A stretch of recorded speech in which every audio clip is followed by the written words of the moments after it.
Okay, more underpinning today. You see how this is skirting underneath the trailer? I'll tell you how to do this. How to take off the piece and remove the skirting. So this piece right here is in this groove. You just pull down, okay? Leave that drop. Here's your skirting, right? So you're gonna slide up on one piece all the way up. Set it to the side. Over here.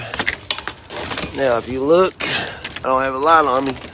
You see that white line going up into the house? It's laying on the ground. That's got to be wrapped all the way up until it reaches the house.